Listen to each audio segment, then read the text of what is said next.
You may not know Tyler Denk's name yet, but you will.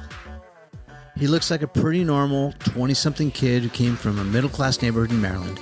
Now he lives in California. He's hungry with ambition, and he's got that look in his eyes. You know, the eye of the tiger, whatever you want to call it. We've all had it when we thought we had the world in the palm of our hands. He's building what some might call a boring business, a SaaS product called Beehiiv for people who write and email newsletters. The thing is, newsletters are only boring if you suck at writing them. And there's millions of dollars to be made from them, with case studies like Alex Liberman and Austin Rief's Morning Brew that sold for $75 million, where actually Tyler wrote most of the early code. There's The Hustle, which Sam Parr sold for $25 million to Hubspot, and many others. Tyler is self-made, and he's anything but ordinary. If you're into music, you might know him from his world-famous Big Desk Energy playlist on Spotify. After Morning Brew, he did a season at YouTube Music and really got an inside look at the music industry. He's also a very talented curator. That year, 2020, he got COVID and had to cancel a much-needed vacation to San Diego. Instead, he was trapped in his New York apartment and decided to build what might be the world's most intuitive and effective SaaS product for great writers who want to build an audience via an amazing newsletter. If you know, you know. Enjoy this masterclass of newsletter marketing with Tyler Denk. Here we go. I say it as luck, but there was no it not working, right? Like if and when that road bump came, had to be a way to keep moving, because I couldn't possibly go back to Austin and Alex. Because again, like, I'm young and impressionable, and like, this is my first job, and be like, if I'm doing the math, you just paid me $15K for the past 2 months, and I just wasted all of your time because there's no workable product, which isn't possible or like reasonable. So I was like, we're just going to figure this out one way or another. But what I've learned from this experience is also like how I lead now and the type of people I look out for. I care a lot less about where you went to school, what jobs you had, what titles you had previously. I love young or old, but typically they skew younger, of just grit and like a passion. I'll over index on passion and like a desire to be like, I love Beehiiv. I've followed what you've done. I see the vision of what you're doing.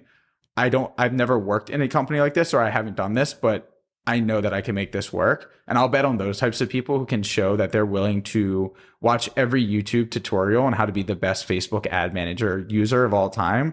Because a lot of these skills are teachable. What you can't teach is like the drive. This episode is brought to you by WeWork. Don't just work from anywhere. Your working week deserves a little luxury, like beautiful spaces to spark ideas in person, designed carefully for collaboration, and peaceful nooks with focus mode and awesome Wi-Fi. I love WeWork because I'm surrounded by like-minded people. It's a great place to hang out, network, or make good friends. They're even dog-friendly. Whether you're a solo entrepreneur or you bring your entire team, yes, your entire team, there's a place and a space for you at WeWork. Are you inspired by where you work? Check out WeWork, because now you can unlock productive, flexible workspaces in over 180 locations near you, especially if you use the WeWork All Access Basic.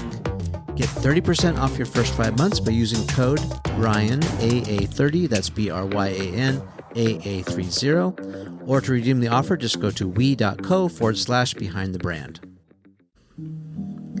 This episode is brought to you by my brand new, absolutely free VIP list. Want to get a short note from me each week with what I've learned from interviewing some of the smartest people in the world, the best inspiration, education, access to my private events, special perks, unique finds, free stuff, and a lot more to help you improve your life and business? Get on the list. Just go to behindthebrand.tv/VIP. It's an email newsletter. It's as easy as that. 123 VIP. behindthebrand.tv/VIP and get on the list. My name is Tyler Denk. I'm co-founder, CEO of Beehiiv, and we are on Behind the Brand with Brian Elliott. What's up, everyone? Welcome to another episode of the show. Tyler, welcome. Thanks for having me. I usually ask my guests, how did you get this job? This job, or by accident, really. But I feel like that's how a lot of startups kind of start up, right? Find a problem, start building, and before you know it, you're on Behind the Brand with Brian Elliott. So break it down for me. Let's unpack it a little bit. How did you get here? What's the deal? Yeah, so I guess depending on how far you want me to go back here, started a company in college, basically self-taught software developer, identified a problem on college campuses, taught myself how to code and build this startup.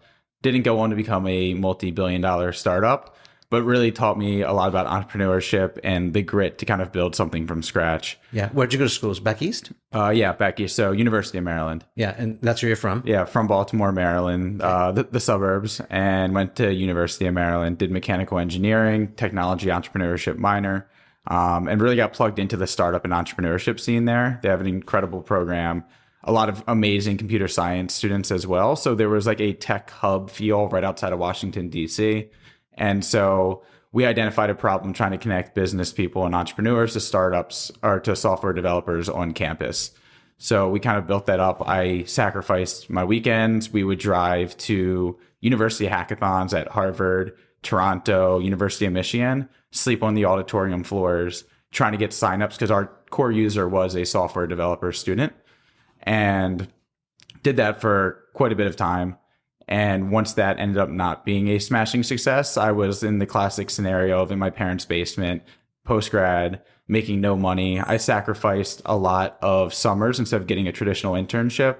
I just worked on my startup thinking like this was the big thing. I remember looking around at all of the other students in my engineering classes that were dressing up in suits, trying to get jobs at like all of these Northrop Grumman and engineering type jobs in like the DC area. Yeah. And I was like, these guys are such losers. Like I'm onto this like massive startup. Like I know it's right there. And look at fast forward a few months or a few years, ended up not going anywhere with my startup and ending up in my parents' basement with basically no money. At the time, I became like very fascinated with Shopify, and I thought it was such a powerful platform. And there was all of these businesses just starting to come online and find ways to get in front of their audience. So I ended up doing a lot of freelance work, building Shopify sites. And my good buddy, Austin Rief, who's also from Baltimore, co-founder of Morning Brew. Yeah. I just remember driving home from DC one day, and he was talking about Barstool makes so much of their money and revenue from merchandise and sales. Morning Brew has like this like passionate fan base. It'd be really interesting to do some sort of like merch with them. And I was like, oh, that's perfect. I love Shopify sites. Like, let me spin up a Shopify site for Morning Brew. Yeah. I was just talking to Harley Finkelstein this morning, actually, he's the CEO of Shopify. We were just chatting about some stuff. He's got a new AI product out. Yeah. Oh, so do we, as of yesterday. Yeah. So yeah, it was just like this long hour and a half drive. Like me and Austin, we went to Israel together. We've had like we've always been very entrepreneurial and talking about different ideas. You went to Israel? It was like a birthright trip or something? We did like a summer internship program while we were in college. Okay. And so we lived in Tel Aviv, and Wow, yeah.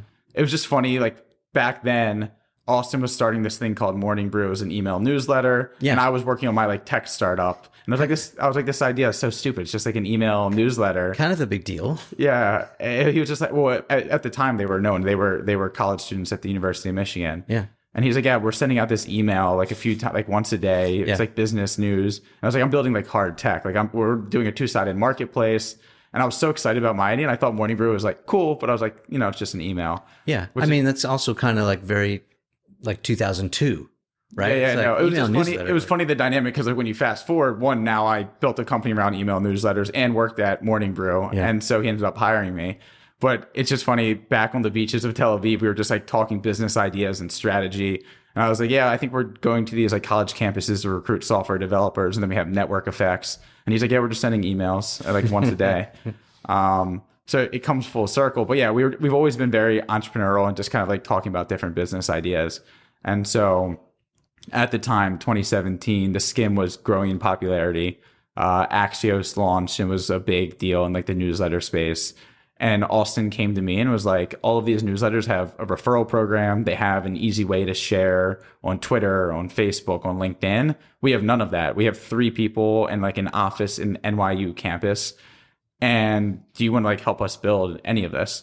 And so I'm at my parents' house in the basement with like, actually, I think like I have a screenshot on my phone of like $2.50 in my bank account. Yeah, that's awesome. And he's like, for like $3,000, you think you could build like this social share feature? Like, do you know how to do that? And the answer was no, but I had no money. And I was like, yeah, no problem. I'll figure that out. Yeah. And so I spent 3 weeks trying to build the ability to share your stories, these like individual stories on Facebook, Twitter, LinkedIn. Pretty common now in the newsletter space, but they were on some like janky Squarespace site and like sending copy and pasting through MailChimp. Like I was inheriting this tech that they had like some college students scrap together. Yeah. The amount of times I almost quit in those 3 weeks, because it would be 2 a.m. and I lied about knowing what I was doing. Yeah. And I was like, there's no way I'm going to be able to figure this out. I just kept hitting roadblocks.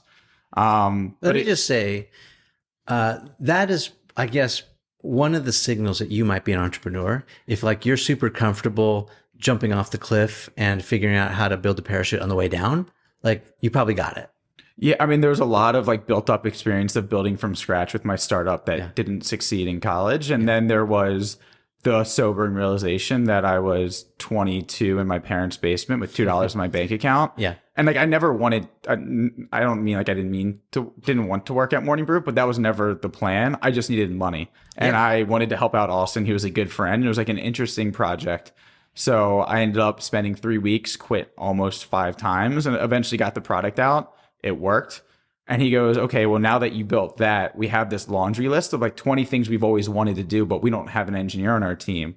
So while you're applying for jobs, why don't you just help us on contract? Yeah. So the summer of 2017 was me applying to tech companies where I was like underqualified because I was self-taught. So I kind of wanted software, but I was self-taught, so they didn't take a chance on me. Where were you applying? Like any big tech company. So, I mean, Shopify, Google, Facebook were like the home runs, but then like even like smaller startups that were just growing in popularity at the time, and like more traditional consulting as well. I like didn't really have a niche. I had a lot of grit and I was really passionate about tech and building things. But on paper, I was a mechanical engineer who never did a mechanical engineering internship because I was building startups in college. Yeah. And then I'm a software engineer, but didn't do computer science and never had a software engineering experience or internship as well. So I kind of didn't check any box fully outside of the fact that I was like really passionate and wanted to build. I'm curious, what did your parents say? Because, I'm surprised at the number of like high school students or college students who hit me up in the DMs or they leave comments and are like, oh, this is so helpful. I listen to your guests and they talk about, like how to find my path or whatever. Like, so what were your parents telling you at this point?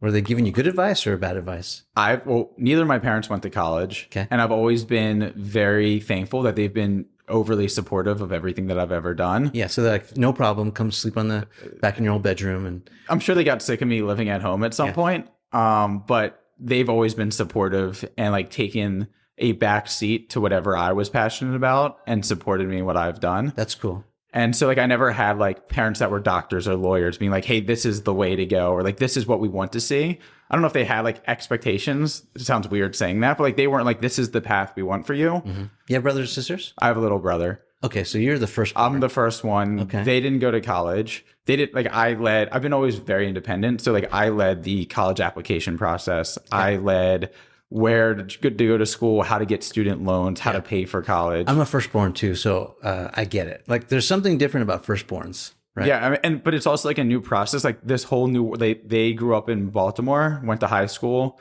They both worked at Social Security, met each other, had kids. And like that was like their life story up until me. And then the world is just so different. Like, so I was going to college, which they didn't know like how to apply to college, how to do student loans, who finances that, what does college even look like? So they never had this trajectory or framework of what I should do or the steps to follow. It was kind of me leading the way the whole time. Yeah. And so not that I like surpassed them, but there wasn't like a playbook that they were pushing on me. It was whatever you think is right, like we will support you. It's all new territory, yeah. Right. So blazing new trails. Which is, I feel like can go one of two different ways, right? It could be like if I'm not as proactive and the way that I am, I could have gone down any not right path and like stumbled, and without the direction of like my parents telling me what to do, could have gone a completely different direction. Yeah. But surrounded myself with like good people, good friends. I've always been entrepreneurial and interested in building stuff, and so like found the right path, I believe. Yeah. So you had all these applications out, nothing was hitting.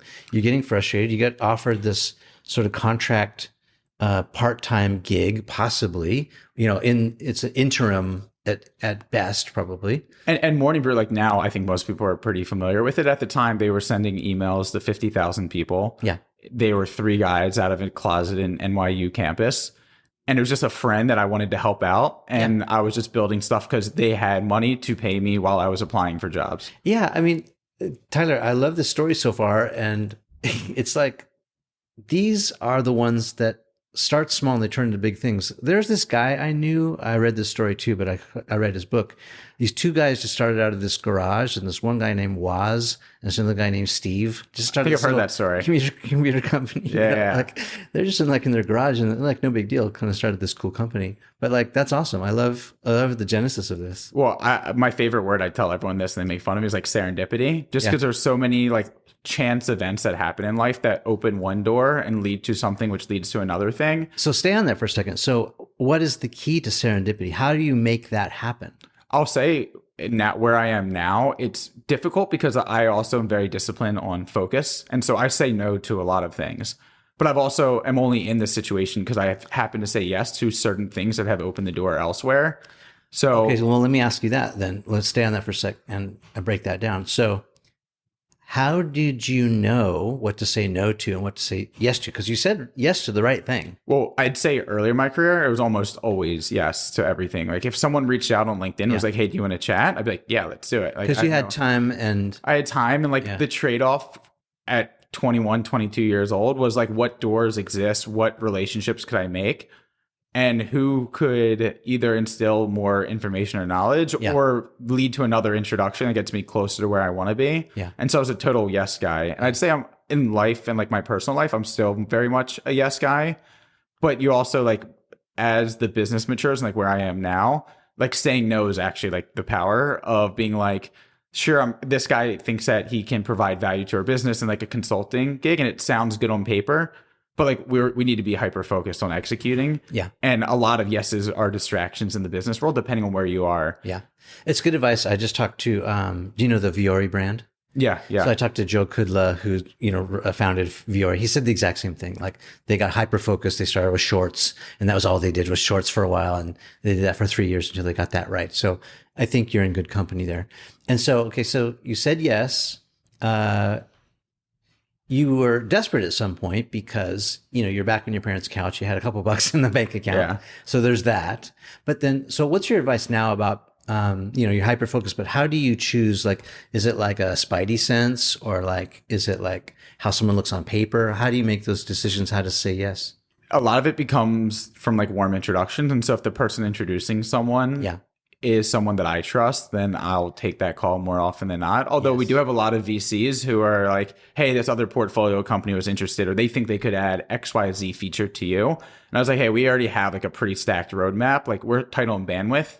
The thought of adding some other third-party integration because they're in your portfolio, honestly, doesn't really make sense for us. Yeah.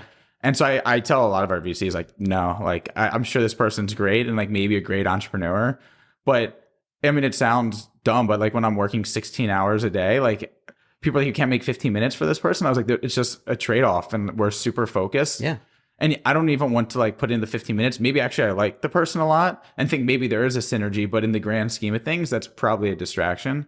So being hyper-focused is something, again, like I used to be honored when I was 22 and someone DM'd me like, hey, do you want to chat for 30 minutes? Because I was like, what could this possibly lead to? Yeah. It could be a job. It could be an opportunity. It could be a consulting gig. And I like to give back, and like I'm happy to do stuff like this, like a podcast, or take calls to people who come in recommended. But I mean, I'm also in the hustle of like an early stage startup. We're 20 months old, and still everything feels so fragile. Yeah. And I feel like if I'm not 110% focused, then I'm just missing out opportunities to execute better. Yeah. If I'm being honest, Tyler, I still struggle with this. I have a little bit more work experience now than I used to have. I still struggle with this. Can I tell you 2 quick stories? Yeah, please. One is, and they're sort of back to back in my early career. So let's flash back to me in college. And I was working my way through college. I worked retail, of all places, at Ralph Lauren. Nice. I worked retail. I was selling like $800 suits, $350 handmade English cap, toe, and wingtips, and like $55 polo shirts, right?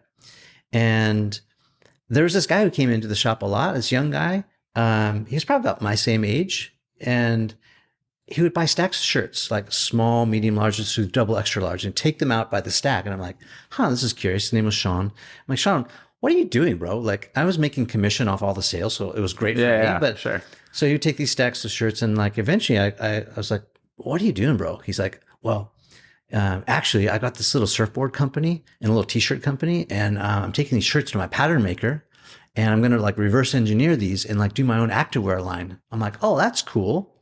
And I had this feeling like I could have asked him like, hey, we should go surfing sometime. Like I hang out at Newport Beach, like in my off time before work or after work. I'm like at 32nd Street, like all the time.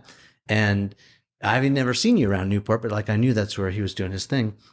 Or I could have been like, hey, that sounds cool. Like, can I shadow you sometime? Because like I'm just working this job just to get a paycheck, and it's paying pretty well. But it's like I kind of want to do something more than work retail in the future. But I didn't, because I didn't think it would add up to much. I just kind of fluffed it off. So about a year later, I found out this guy's last name is Stussy. It was Sean Stussy, which had a big surf brand, kind of a big hit in the mid to late 90s, branched off to East Coast, was worth about $30 million at some point. And I'm just like, huh. Could have been his right-hand man. I could have been. Like, I don't know about that, but I'd be like, I could have been in on that. The second story is in that same polo store, it was sort of a magical time. Yeah. It was run by this venture company. It was a licensed store. It was run by this company out of Colorado Springs, I think. And the dude that's at the head, his name was Bill American. And Bill, like, you could just tell, like, this guy had it, right? It was sort of like when I met Gary Vee. It's like, oh, there's something special. I don't know exactly what it is. But so Bill was this kind of big, like, executive guy. And I was trying to send him ideas about how to improve the store. And he was really liking my hustle. I was young, dumb, I didn't know anything, but like, I was really trying. And I think that he recognized my work ethic, and like I had a little bit of an ambition, and so we worked a little bit together, and he was maybe just like humoring me, but like anyway, we had a good friendship going. I could have asked Bill like, hey, can I come up to Colorado and kind of see how the back office works? I want to know more about like venture capital, like investing and buying real estate and doing these license deals. But I thought, nah, it's probably not going to add up to much. I'm going to do something else. So a year later after that, Bill exits the company and he goes back to Colorado to help his daughter, who was in school, develop this little all natural protein bar concept. It's called Larabar. And Larabar like sold to General Mills in 2008 for like $50-60 million. So I think the thing there, though, is that you were in a position where you knew that you wanted more, yeah, and were identifying people around you who were either further along in their career or doing something that was interesting to you. Yeah. Which seems to me like the green flag of like, why not reach out and see if you can get involved to like learn from those around you, who are doing something that is beyond where you currently are, and you're not in that final destination. Yeah. Kind of where I am is kind of the flip, right? Like, so I'm running this company, I'm heads down building, and I'm always looking for opportunities of people who can help lift me or the company up. Yeah. But like there's a lot of people that you just have to be very selective, I feel like, with your time. Yeah. And that's the POV I wanted to hear from your vantage point right now where you are, because I think it's super interesting. You've had a little bit of success. Some might say you've had a tremendous amount of success in a short amount of time, but like, I'll bet if I'm going to jump into your brain, you'd be like, oh, we haven't gotten started. Well, wait till you see what we got. Well, and that's like, I'd also say like we're a 100% remote company. So I'm in my room most of the day. Okay. Like this is not uncomfortable. For me to be out on a Wednesday, like outside of the office, it takes a lot for me not to think of the emails I'm missing or like whatever else. Like we're fully heads down, just like grind. Yeah. I'm hoping that we're at a point, especially with the Series A fundraising, that we can hire a few people, delegate more tasks. And I can feel like I can step away for an hour without like the world being on fire. But like I feel like the team still has that passion and drive of like the very early days when we had 25 customers. The tech is brand new. We don't know if it works 100%, but like they're 100% trusting us to run their business, to communicate with their audience, and it can't not work. Yeah. And so I was always on edge of like, what if they go to send an email and something breaks? Like I need to be available, because if I'm not and it doesn't go out, they're really pissed off. Yeah. And we only have 25 customers. So if one of 25 is pissed off, that's, it's a good percentage of our user base. Yeah. So I think we still have that hustle. We're just finally getting to the point where it's like, we're also very low price. It's like $99 a month for most of our users. And we're making about $400,000 or $500,000 a month now. And so some users are very annoying and very persistent and email me daily all of their problems, what they want. Platform does this, this other platform does that. It used to be my biggest stressor. I'd be like, oh, we're not living up to this person's expectation of the platform. Yeah. Which is also a great thing, right? Like it constantly pushes us to get better. But when it becomes that much of a headache and it's taking up like an hour of my time daily, we finally hit the point where I'm like $99 a month and we're making $500,000 a month. I'd actually rather you just realign expectations. Like this is how it's going to be. Yeah. We're working, we hear you. I just can't respond and treat you like a VIP. Yeah.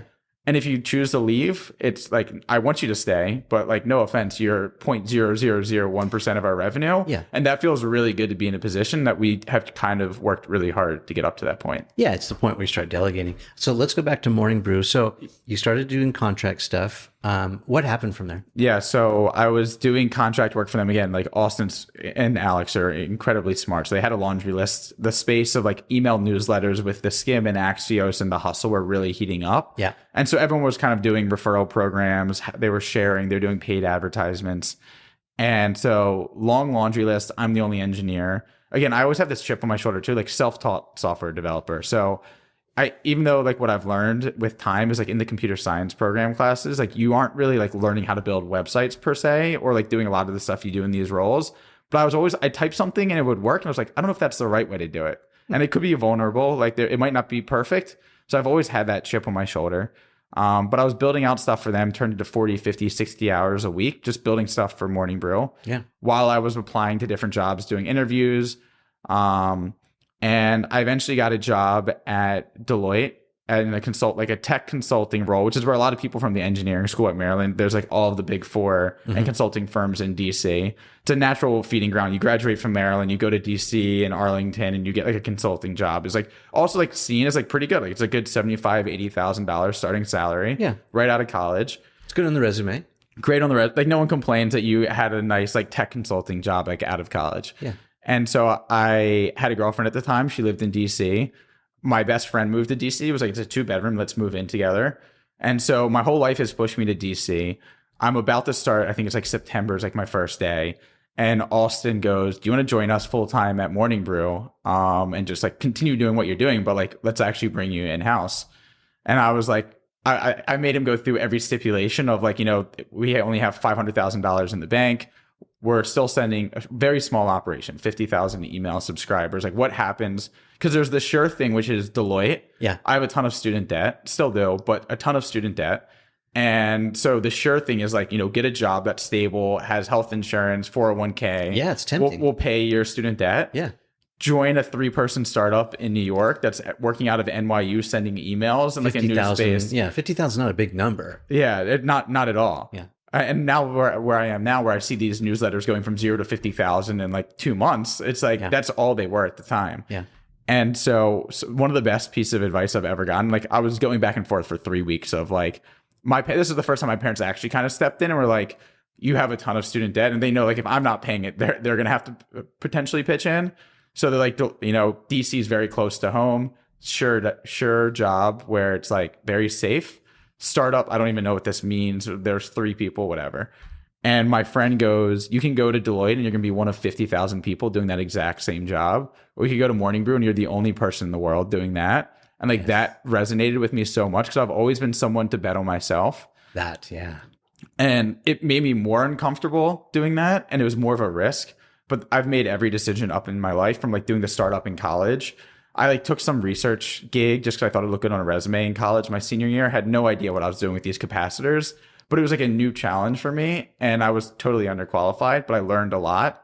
Mm-hmm. And so for better or worse, I've always put myself in the more stressful of the options when I have them, where there's more unknowns, but more upside or like more personal development.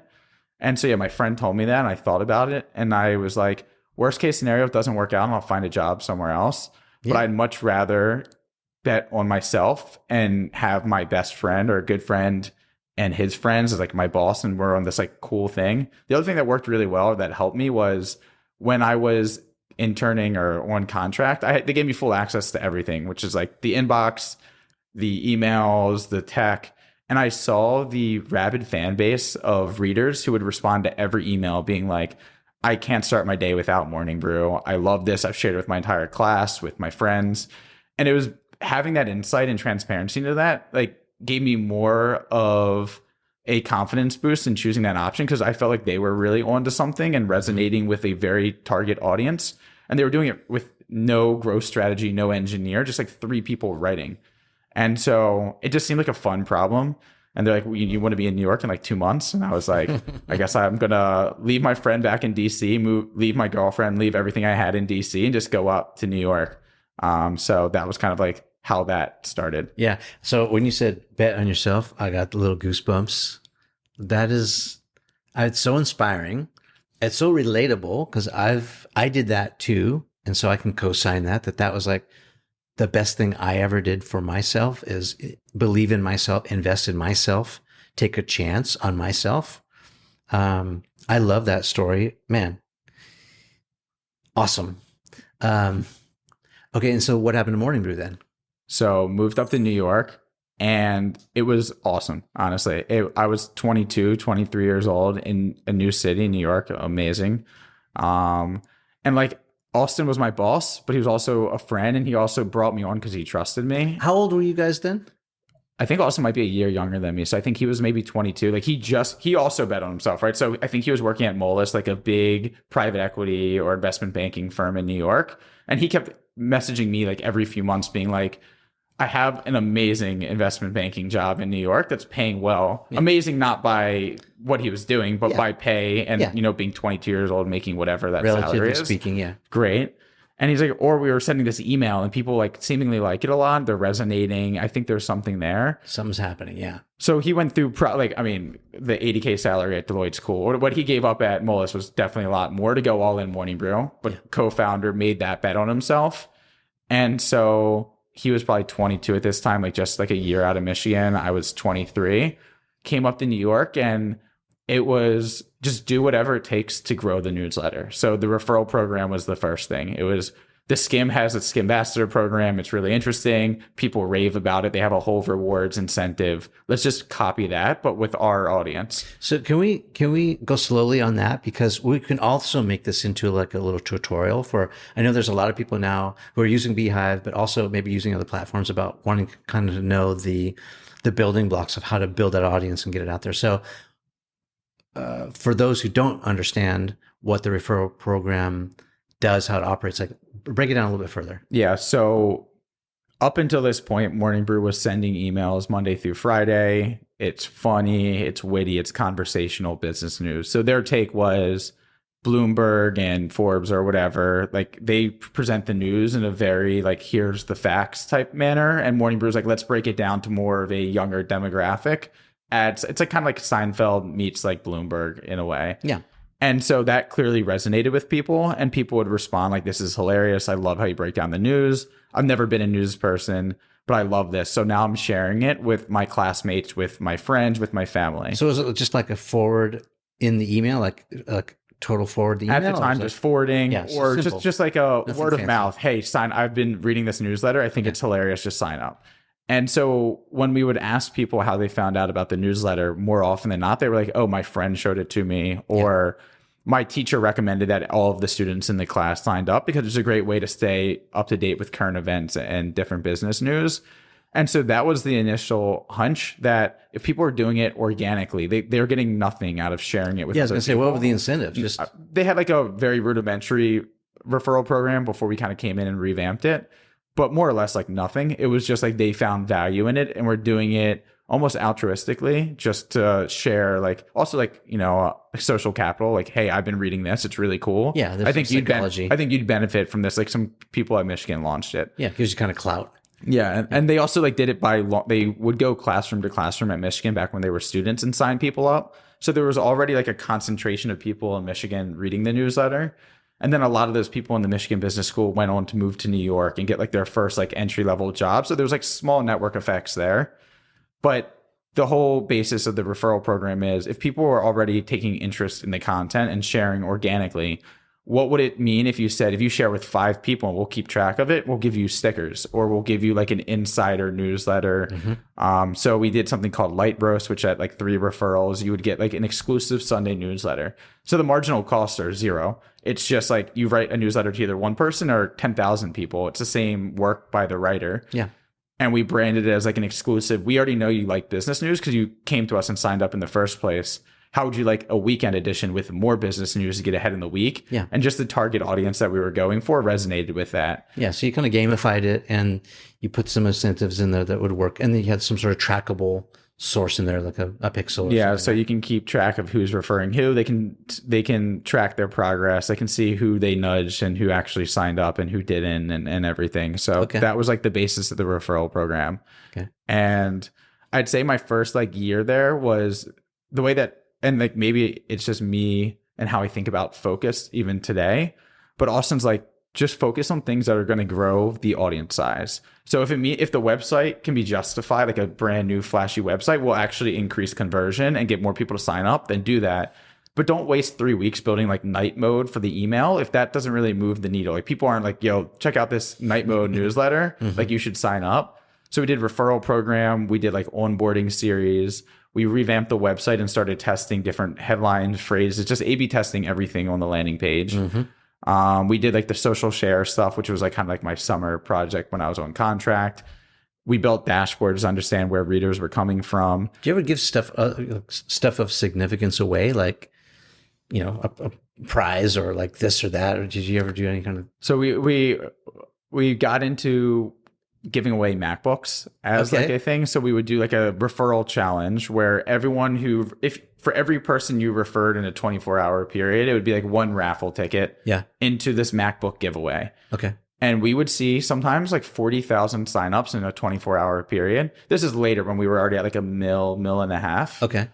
But 40,000 signups a day just from saying that you have a 1 in probably 40,000 chance of getting a MacBook Pro. And so we did that once. That's crazy. Crazy. Well, and the reason I asked this is because I knew that gets people to jump through hoops, because I think about Mr. Beast and, like the opportunity, if he's holding a wad of cash, it's like, yeah, you're going to watch this video or you're going to subscribe because hopefully you're going to run into him like Willy Wonka. He's going to give you a golden ticket. And, yeah. So we experimented with everything. But what attracted me the most about this job was I was 23. I had a boss who is a friend, and they fully trusted me to say, like, we brought you on because we know that you have the same vision we do. You're smart. You'll make the right decision. I'd tell them, like, I think I'm going to spend 2 months doing this. And they'd be like, that sounds good. And there wasn't like any other hoops to jump through. I was like kind of creating my own playbook of like my day to day. Yeah, you're like on the executive team. And so I was like on the senior leadership team too. And when they started to legitimize and grow the business and bring in like actual like execs, and I was still sitting there in the meetings, I was like, pretty awesome to be like 24, 25 at this time and like making like the hiring roadmap decisions and like the HR decisions of like how we're going to scale this company. So that was awesome. I mean, a great example of like me kind of calling my own shot in a way was when I first joined, we had a HTML template newsletter, and the writers would actually copy and paste the title into the title spot, the text into the story spot. Right. And they would do that for like 2 hours every day. So they would spend like 6 hours of their day writing the newsletter in clunky. Google Docs. Yeah. Then they would copy and paste it into this editor, and they'd Slack me towards the end of the day. Like, I think this is ready to go into like MailChimp. And if they accidentally deleted a comma or like an extra space, the whole thing gets messed up. And so then I spend 2 hours at like 10 o'clock at night debugging where the writer accidentally deleted something. Yeah, formatting junk. And the amount of times we had to restart at like 10, 11 o'clock at night because the newsletter has to go out and get set was non-negligible.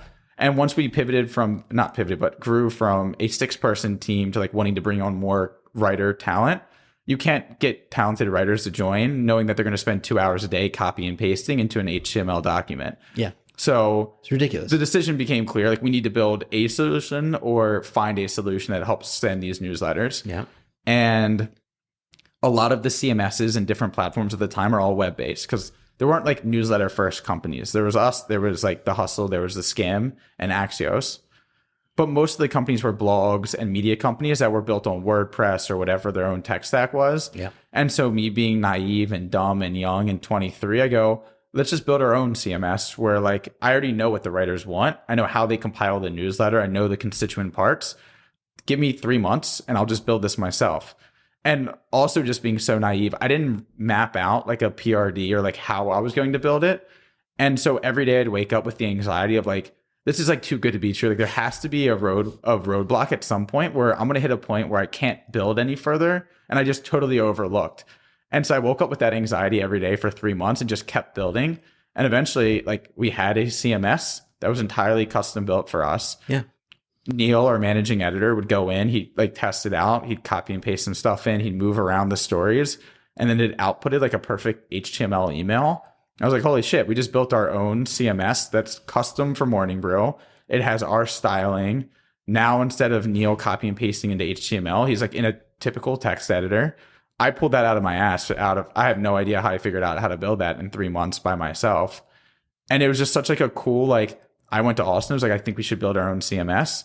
And he's like, okay, I think that makes sense. Yeah, and I just spent 3 months doing it, and then it worked. And then we had our own CMS and like would onboard new teammates. And like as we hired from Vice, Vox, Condé Nast, whoever, they would come on and be like, this editor is better than the one I was using at Condé Nast. And I was like, that's so incredible that something I built without even knowing what I was doing. And again, like the chip on my shoulder, self-taught developer. Now I'm building like production level software that a full team is using. And I'm 24. And then that's what I do half the day. And then the other half of the day, Austin's like, can we spend $500,000 this month on paid acquisition on Facebook and Instagram and Twitter and Snapchat? And as a small team, I was like, I'm creating in Photoshop the different assets. I'm going and learning how to use Facebook Ad Manager, how to use Google Ad Manager, Instagram, Snapchat, whatever. Yeah. I'm tracking the pixels. I'm making sure they're signing up. I'm seeing the conversion. And I'm spending $500,000 a month as a 24-year-old with like no one telling me like not to, or like this is like what we should be testing. Yeah. And it was that environment of just having full buy-in from my higher ups, Alex and Austin, for me taking complete ownership of like, I don't know what Facebook Ad Manager is, but I'm about to spend $300,000 on it. So I might as well watch YouTube videos and figure out how to be the best at that. And total, like, just no red tape at all, just figuring it out. I love this so much. Was awesome. Like, I'm getting excited talking about it because, like, I don't know. I mean, even like we give a lot of autonomy at Beehiiv now, and like we have interns and people coming on, and we give them total access. But the thought of me just being that young and having, and like we were growing, we were scaling the team from 5 to 15. We were becoming like a media organization that people depended on. And it was all built on like tech that I kind of was like, I think we can just build this ourselves. Yeah. And it just worked. Was like an incredible learning experience for me, and like just how the business world kind of worked. Wow. There's so many lessons there. Let me just extract a couple and just kind of restate for if you miss it. It was kind of subtle, but like sometimes not knowing everything is the best situation to be in, to be like totally green, newbie, like not know that what you're about to do is kind of insurmountable or never been done before or like super hard, but just be like, I don't know any better, so I'm just going to do it because that seems intuitive and the right decision to make. That's awesome. And just the audacity in a good way to just like, despite maybe you felt like there's this phrase called imposter syndrome, right? You get it when you're young, you get it when you're older, you can get it anytime. But you just totally like put that to the side and you're like, well, seems like this is what we should do. This is what we need. This other system is clunky, ineffective. It's taking 6 hours to copy and paste. It's BS. I've got a better way. And so you just build it. Like pure ignorance of not knowing any better. And I also, like, I didn't have a traditional internship or a corporate job. This was like my first ever job. Yeah. And there was no strings. There was no red tape. It was, like, is this okay? Like you're looking around. It was such like Austin's like, we are 100,000 subscribers. Let's get to 200,000 as fast as possible. And I was like, how much money do I have? And what, is there any restrictions? And he goes, just grow the newsletter. Yeah. You know what that is though too? That's like, to Austin's credit, that's vision. That's leadership. Right. Even, again, maybe you didn't know any better, but like, that's the stuff right there. Because like, I feel like, especially, I mean, Austin's very young at this time. Yeah. And to see what is traditionally done in a business with leaders, COOs who are running an org or a team, sometimes it's like heavy handed, over indexing on reporting and numbers and report cards and estimates. And he, whether he meant to or not, was like, this is working. Let's just feed more of that and let Tyler run wild. Which like for me to be in that situation, like it took the perfect mix of them having buy-in, them being distracted doing other things, me being able to take a few bets and like them actually work out. I'm sure like if I spent 3 months on this text editor and it didn't work, then everything after I'd be like, hey, I think I need to spend 3 months building this. You'd be like, well, the last time we just paid you 25% of your salary to build something that didn't work. Yeah. And it was a total waste of time. So there's like a lot of luck too, and that things just happened to work out. And I think it just compounded with, we trusted him for 2 months to build this and it worked. Now he's making a case for X. Let's just double down and see what that does. Yeah. I buy that. I accept your luck thing, but like, what's that saying? Like, luck is where like opportunity and preparation, intersect. Well, because I say it as luck, but there was no it not working, right? Like if and when that road bump came, had to be a way to keep moving, because I couldn't possibly go back to Austin and Alex. Because again, like I'm young and impressionable, and like this is my first job, and be like, if I'm doing the math, you just paid me $15K for the past 2 months, and I just wasted all of your time because there's no workable product, which isn't possible or like reasonable. Yeah. So I was like, we're just going to figure this out one way or another. But what I've learned from this experience is also like how I lead now and the type of people I look out for. I care a lot less about where you went to school, what jobs you had, what titles you had previously. I love young or old, but typically they skew younger, of just grit and like a passion. I'll over index on passion and like a desire to be like, I love Beehiiv. I've followed what you've done. I see the vision of what you're doing. I've never worked in a company like this, or I haven't done this, but I know that I can make this work. And I'll bet on those types of people who can show that they're willing to watch every YouTube tutorial on how to be the best Facebook ad manager user of all time. Because a lot of these skills are teachable. What you can't teach is like the drive. Yeah, it's all teachable. It's all learnable. Everything is. All of it, yeah.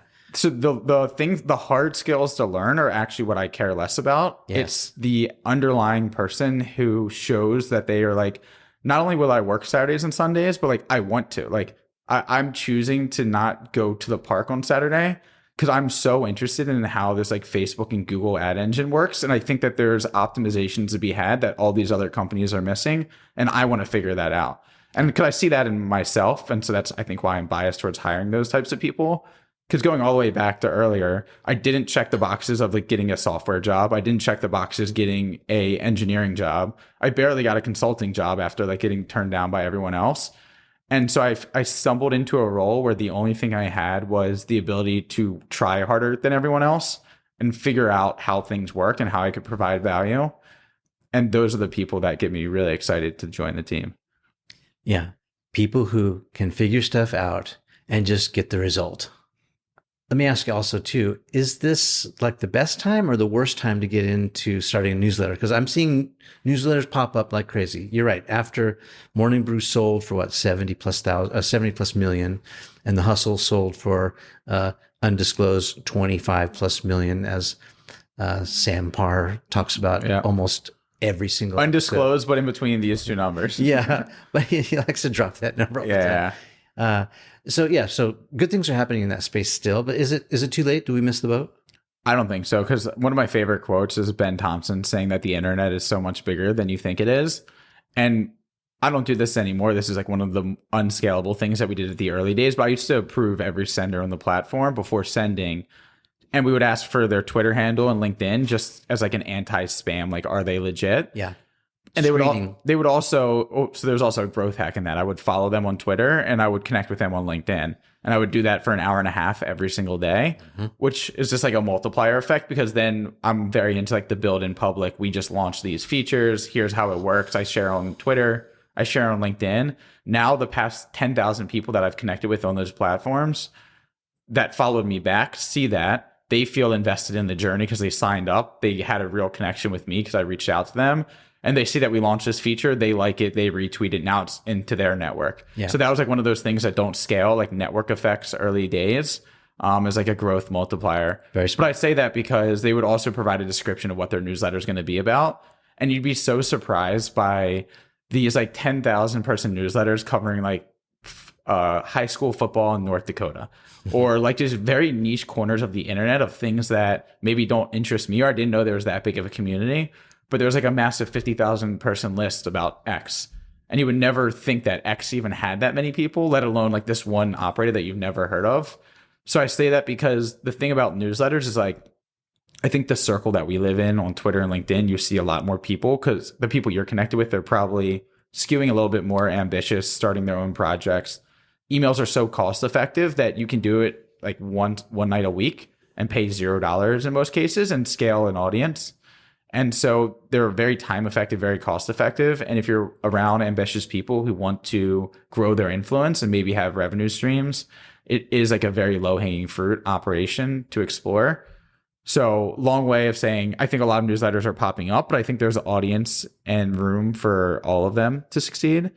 They just need to find their own niche and audience. Yeah. I see it like I see content, like we have video cameras going, we have audio going. I'm going to write, something about this. So it's like, you need to go where the audience is. If you've got an audience who likes to read your newsletter, for example, that's just another platform opportunity for you to tell stories. Some people like to watch the video on YouTube. So we have something on YouTube for them. And some people like to listen, while they're commuting or working out or doing their laundry, whatever. So we have an audio platform. Like we go to where the people are going. Yep. And I'm with you. Email is still for us super viable. It's how we announce new podcasts. It's how we announce like events that we're doing. And, we're getting, 30 and 40% open rate. I would like 100% open rate. Of course. Sometimes Google doesn't even deliver that email correctly. Yep. And there's a whole other conversation there with deliverability, but like it's still super viable. Yeah. I mean, I am actually really bullish on brands and companies getting into the newsletter space, because I think a lot of people go straight for the kill in sales. Of like the whole reason why I think a lot of organic content around courses are so effective is, for example, like the podcast I listen to and they're in my ear every day. When they launch a product, I'm more inclined to explore that product because I've already built up some sort of reputation by listening to these people and hear how they think and their thoughts and what interests them. And if I keep coming back to their content, I'm clearly interested in what they have to say. Mm-hmm.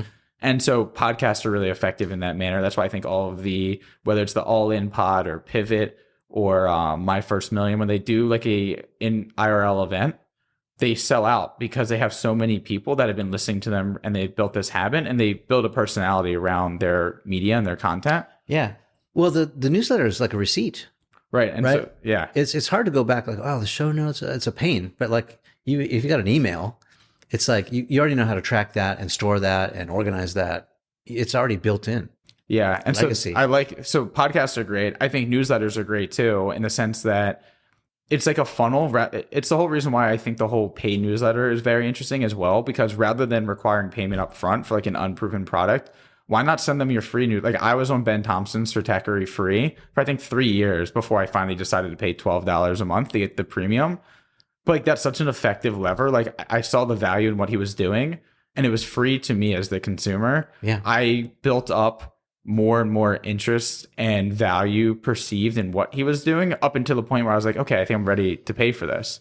And I think more brands can do that, whether you're a clothing brand. So we have Mad Happy. They send like a mental health newsletter. It's not shoving sales and clothes down people's throat. It's just brand awareness and creating content that they know their audience would be interested in. By the way, it's also presented by Mad Happy. Mm-hmm. And so it just builds like more of a brand allegiance that will eventually, hopefully, in their mind, lead to more sales. But I think that's such an effective strategy that very few companies use. And so I use that as an example as, while newsletters are great for entrepreneurs and kind of like hobbyist projects, I think there's a lot of big brands that haven't experimented to the extent that they should with creating some sort of content and newsletter that does funnel into their core product. You're right. I can think of like, especially if you have like a company like Salesforce or, like you have thousands and thousands. That's why HubSpot bought The Hustle, right? It's free advertisement to their core enterprise solution, but it's being told and presented by a brand that you know and trust. And it's very habitual. You wake up every morning, you read The Hustle, you listen to My First Million Pod brought to you by HubSpot, and it all kind of funnels into if they can get a few sales a week off that, like an amazing ROI. Yeah, I was going to say too, and you can use that email newsletter as a platform, but also to ignite your internal people to be your evangelists, right? You don't have to, maybe there's a paid portion that you're trying to get people to pay attention to your brand, but it's like, hey, look inside first, because you have all these little, evangelists working for you that will help spread the word internally. And, that's a multiplier effect. Yeah, it's funny. When we were at Morning Brew, there was one time when we explored doing like internal comms for massive organizations as an opportunity to boost like employee retention, engagement.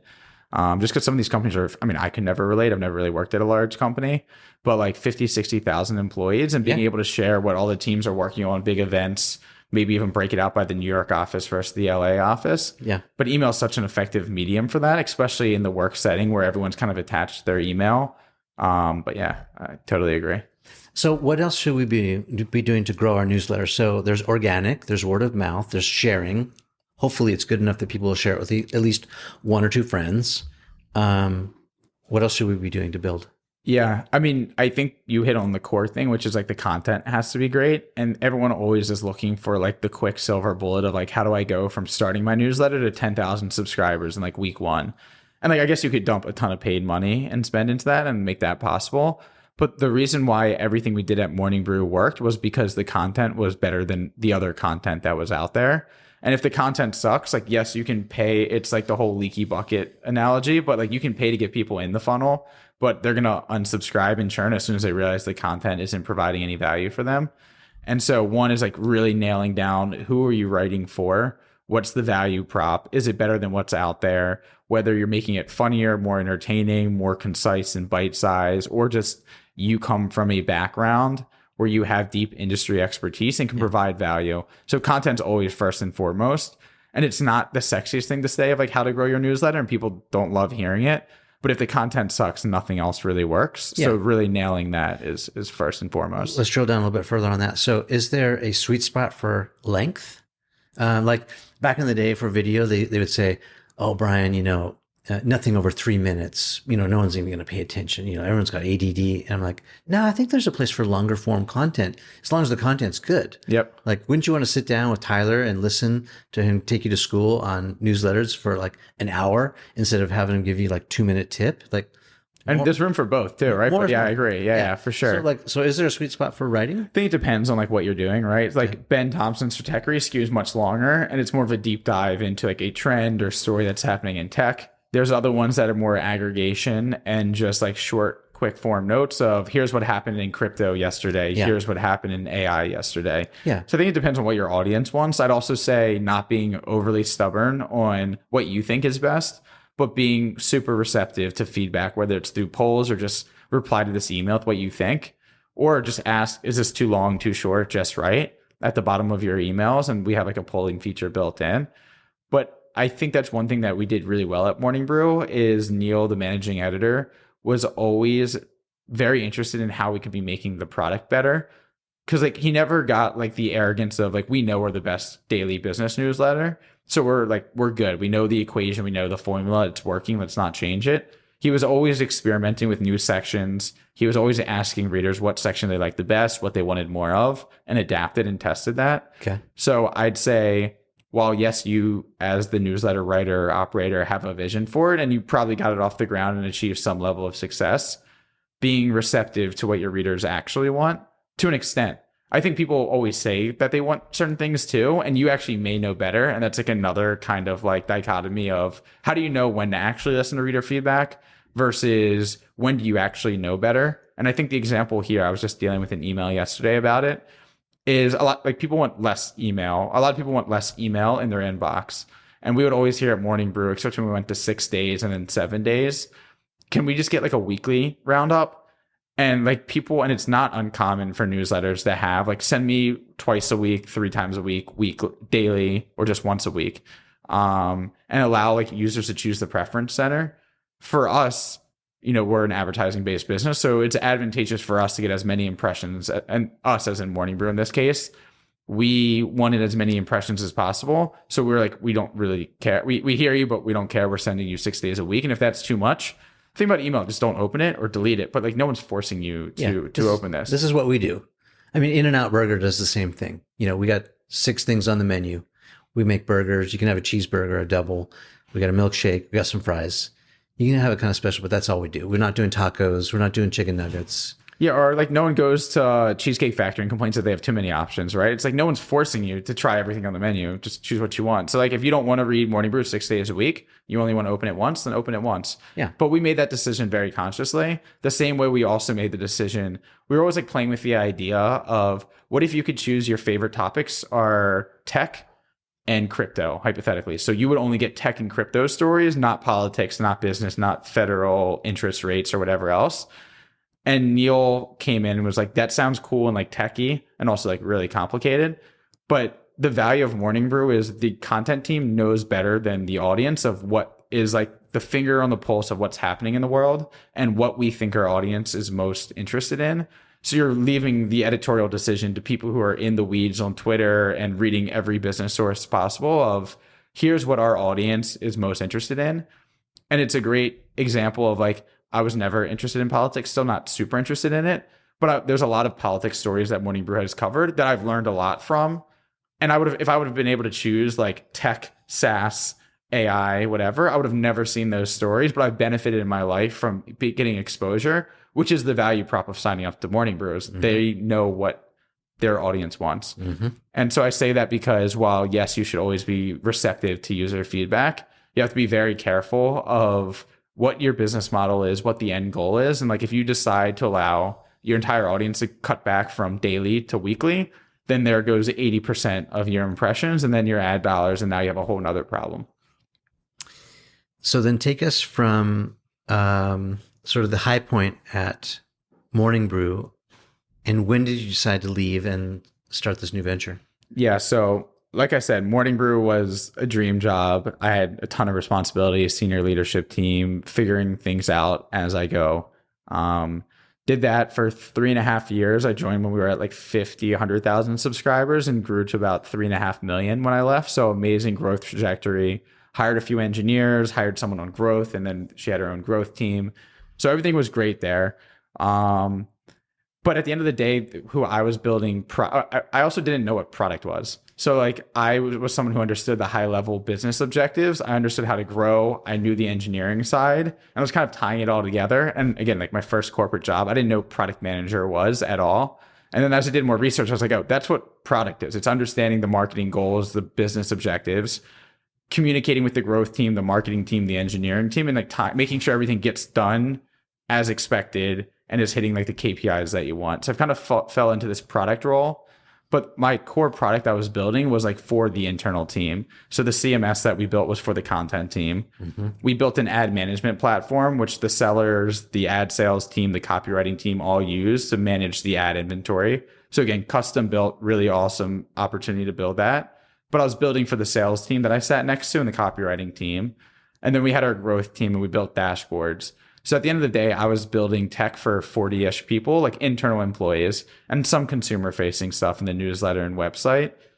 And after 3.5 years, like that ecosystem was very robust, built out. The writing was on the wall that like we were legitimizing into like a 50-person plus company in the near future. And not that I didn't want a boss, but I knew that there was going to be like incoming head of product coming in from Vice or Vox. Yeah, it was going to get more complicated. It was just going to be more of like, I love the 3 to 30 person company. Like that was exhilarating to me. And there was no red tape and I was kind of calling the shots and doing what I wanted. And I learned a lot and got what I needed out of that experience. But the writing was on the wall that like I wasn't going to be on the senior leadership team forever and that they were going to bring in product managers from other media organizations. And me personally, maybe being stubborn, I was like, I don't really want to learn from a product manager at Vice or Vox. Like, yeah, that's cool. But like, one, I think I know this business better than anyone else they could bring in. And 2, the media, building tech for media and like the internal employees was cool. But like big tech and like software and SaaS was like really interesting. Like building software for millions of people. Yeah. And actually, in your defense, I would say probably they did that to beef up their valuation. If they had like an exit strategy, putting a big name adult on the cap table or whatever they're going to do, senior leadership in place was probably in preparation for a valuation boost. For sure, potentially. Yeah. And yeah, again, like I have nothing against having a boss, but I just felt like from seeing what I saw from early days to where we are now, I knew that business inside out. Where I was rough was like management and scaling a team. And like, yes, I've never managed a team of 30, 40 people before. And that's probably what they were looking for in the next evolution of growth. And fast forward, they're at like 250, 300 employees. So like, that's what they were obviously the trajectory that they were on and the people they needed to bring in. Guess what? You probably have handled it, but that wasn't your path. That was, yeah, exactly. And like to their point, like it's kind of like there's different people for different stages of the business, which I think is the hardest part of a startup transitioning to a larger company. Yeah. I mean, Alex and Austin are tremendous leaders, but it was also their first time going through growing a company too. Yeah. And when advisors or investors are like, hey, you need to bring in this set of people, this skill set, I think it's very easy to just follow that advice and bring in those types of people to no one's fault. But like, that's just how it's been done previously. Yeah. And these investors and advisors have seen it done dozens of times. So they know better than they do and me and whoever else. So like, there's no fault there. I just kind of saw like what I could do there, and my effectiveness was getting smaller and smaller. And the projects were improving the website a little bit, which is just like not as exciting to me. So I kind of knew that I was ready to try something different. My friend or my roommate at the time was working at Google. He's like, hey, there's a job that opened up at YouTube Music. I love music, have like a Spotify playlist. I have like, I listen to music all day long. That's a big job, by the way.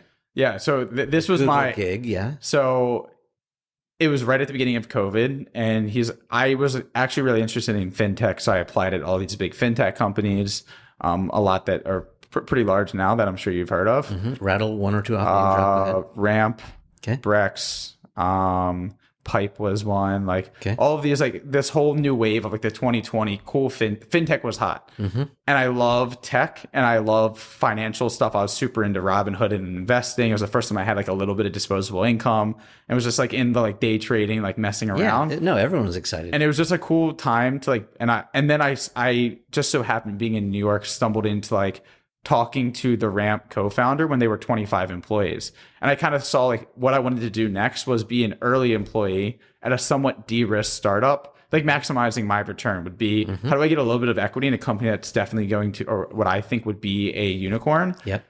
It's not so risky that it's like first 5, 10 employees, but they're clearly on a growth trajectory. And so those were like the kind of companies I was looking for. Didn't get any of those jobs. And I ended up applying to Google, got a job at YouTube Music. Early COVID, never stepped foot in the Google office ever. Bummer. Which is like part of the perk of, I think, working at a company like Google is one, like the cafeteria, the offices, and then also just the space to like be able to stumble from one meeting to another and bump into like 5 of the smartest people you'll ever meet is like the pool of wanting to work at a company like Google. It was a winter in Brooklyn, cold New York, and I was in my tiny apartment working out of my room. And I knew that I wasn't going to like big company culture, but it was the opportunity of seeing, I've already done it at 3 people to 30. What does it look like to join one of the largest, most successful tech companies to ever exist? And then also just giving myself a realistic assessment of, now that I know what product is, I've done it where I make up my own rules for product of what gets us from point A to point B at Morning Brew. I don't actually know what it means to be a product manager in a real company being one that I'm not making my own rules. Yeah, it's got structure. It's got, And everyone always, like, I talked to a few friends who are like recruiters, and like Google's like the gold standard of product management. They have a very well defined process. You'll learn like what process means in product better there than anywhere else. And so it's like a career trajectory move. I was like, that sounds really awesome. And how old are you at this time? Currently? No, at the Google? 27 maybe. Okay. So I think like 23 to 27, I was Morning Brew, making my own rules, Wild West, had success, some luck, some working very hard. Yeah. And then just like I'm 27 in New York, what's like my next move to make me as a person in my career more knowledgeable, more useful, more valuable to any organization? And I was like, let me get really good at product management. And I love music, and Google is like a generational tech company. So let's go there to learn. No brainer. Did that. No, I very early on, like every roadblock that I thought I would have of like, very bureaucratic, very slow moving, clear pain points that you can address because you don't have the budget or the buy-in or it's too many friction points. Yeah, but it's Google. Tyler, yeah. So it was very cool to see the knowledge base. Like getting ramped up was one of the most fun things I've done because like here's how YouTube works, and you just watch these tutorials and like the documentation, and then being able to go into the code and just be like, that's like the coolest thing ever to see like how they're rendering videos in real time and like how they can identify song tracks playing in the background. And I was on the YouTube music team, so it was kind of the underground of like publishing rights and masters and everything of like who gets paid. And so the team that I was specifically working on wasn't like the flashy YouTube app. It was more so this music was playing in the background of this video for 20 seconds. Mm-hmm. The publishing rights are owned by these few people. Yeah, and the person who was listening or watching that video was in Canada. So the rights are different in that versus India versus Russia versus the US. Yeah. So who gets that like 3 cents, but like multiplied by like millions and millions of views. And so that was like one really interesting of understanding how the music industry works. Totally different set of problems. Yeah. Totally different pace. But what I'd say that I learned there, which is still applicable, was what I went there for, honestly, the process. And so they had a very well defined, like if you are going to launch a feature, you do a product requirement document. It's like 10 to 20 pages. It has the user journeys. It has wireframes. Yeah. User clicks on this. This is what happens. It's buttoned up. It's P0. This has to be there for launch. P1, like this would be nice. P2, nice to have. And then things that you launch knowing it's not perfect, and then follow up with these 10 things. But everything, it's what I should have done for my CMS that I built at Morning Brew. Yeah. Like you should know every step. Like you're going to do this tech, this piece, and this is how it's going to fit together. Yeah. And here's the end result. But I love it because you had dessert first, and then later you had the meal. You looked at properly at the meal. That's awesome though. It's great. So I went there and like they're like, oh, this is what a PRD is. And then your manager looks it over. He goes, that looks good. And then the next step is you hand that to an engineer. And the engineer does like a technical scoping, which is almost like a PRD, but here's the database tables we need. What does PRD stand for? Product, the non-nerdy product requirement document. Okay. And the technical doc, I'm blanking on the acronym, but it's a technical scoping doc. It's like the equivalent of like, as the product person, here's how it should look, how it should work, what users should expect when they interact with it. The technical scoping is we need to add this row to the database, this model, this controller. Like this is actually what's happening to build your vision of the PRD. So there's like this 2 components to it. The engineer leading it builds the technical doc, shows it to the engineering team, they buy in. And then it's like, okay, now we have sign off from product engineering. Now we're going to build it. Yeah. That's like what I would call like process, which I never had at Morning Brew. And I learned it there. And you would think something as buttoned up in process as Google, like wouldn't be applicable in a startup, but like that's exactly how we launch every feature at Beehiiv is PRD, technical scoping doc, sign off by everyone, then build. Yeah. How invaluable though, right? Like, you were like this, bull in a china shop released, but you didn't break anything at first. Then you get the formal schooling and you learn how to do it proper. And then that, enables your startup to sort of hit the ground running. The 10,000 foot view of like how I'm able to communicate this now is like I went to Google for 10 months and got what I needed out of it and then applied those learnings to Beehiiv. Yeah. Which like the high level, that was the goal even going into Google was like, I know I'm rough around process and product management. I don't know what those things really are in an organization. Let me learn. I learned it as quickly as possible. I was effective. I could finish my work at 1 p.m. and do a PRD at Google. And I was like, okay, that's how that works. It works really well. And it works well at like a large scale where there's a lot of bureaucracy and process. Imagine 5-person, 6-person team of a startup. Like we could hypercharge this and make it so much more efficient. Yeah. And so that's kind of why we've hit the ground running so quickly at Beehiiv. But that's kind of my trajectory up until YouTube. And so you're 10 months at YouTube. How did you know when that was the right time to step off? So I skipped over a few things. I had a week in between Morning Brew and YouTube. A week. It's just like a week off. I actually got COVID during this week. I was supposed to go to San Diego and like do like a normal thing, like relax and travel in between your jobs. Because even when you take PTO, like, you have emails and stuff waiting for you. Like I feel like you're only truly free either when you're retired or like in between jobs where you don't have anything to respond to. Yeah. So I was supposed to go to San Diego and enjoy that week off. Got COVID in New York, so couldn't travel. It was 2020. 2020, you're right. And the inception of Beehiiv happened way back at Morning Brew because we would always get inbound from readers being like, your referral program's amazing. The newsletter's amazing. Can my team or organization use your tech? Or how did you build this? Because they were all hoping that we had an off-the-shelf solution to say, oh, we just use platform X. Go use them for the referral program. Or this is the CMS we use. But the truth was, custom-built referral program, custom-built CMS, custom-built ad management, website was custom-built. Yeah. So like there wasn't like, hey, just use this. It was like, oh, we built that. Yeah. And you can't access it. Yeah. So I actually pitched to white label what we built at Morning Brew to Alex and Austin and said, why don't everyone's asking us for this software? What if you just gave me 3 months and we made it so anyone can sign up and use our software that we built at Morning Brew, but rather being for our employees, it's for anyone, which is Beehiiv essentially. Yeah. And I didn't know that they were already going under like acquisition talks, but it's kind of hard to be like in the eighth inning of an acquisition and be like, oh, we're actually now a SaaS platform. So I understand why they didn't want to do it. Plus, a lot of media companies have tried to be a tech company and failed. So like risk adjusted, I understand like Morning Brew is working really well. Let's not be a SaaS company with our 2-person engineering team. Yeah. Which is being led by a person who's self-taught and never done a SaaS product before. So timing is everything. Totally get that. So that was the inception. And the first person I had ever hired, Ben, who's my co-founder now, was the most special engineer, like just smart, creative. I'd be like, hey, I think we could kind of build this. And he'd come back after the weekend with something 10 times better than the best thing I could have imagined.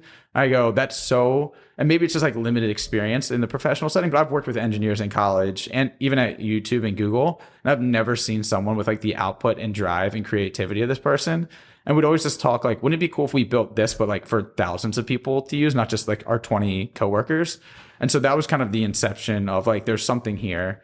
Substack just raised money at like a $650 million valuation. So like newsletters as a space and a medium was growing. There were signals there, yeah. And then The Hustle got acquired, Morning Brew got acquired, Axios got acquired, Political later goes on to get acquired. So like there's a lot of like signals that there's incumbent players like MailChimp and Active Campaign, like legacy, like email senders. ConvertKit, whatever. There's a new wave of players coming in that are trying to innovate the email space. And then there was like me and Ben and Jake and like our background of like, here's a media company that actually used the tools that we built custom.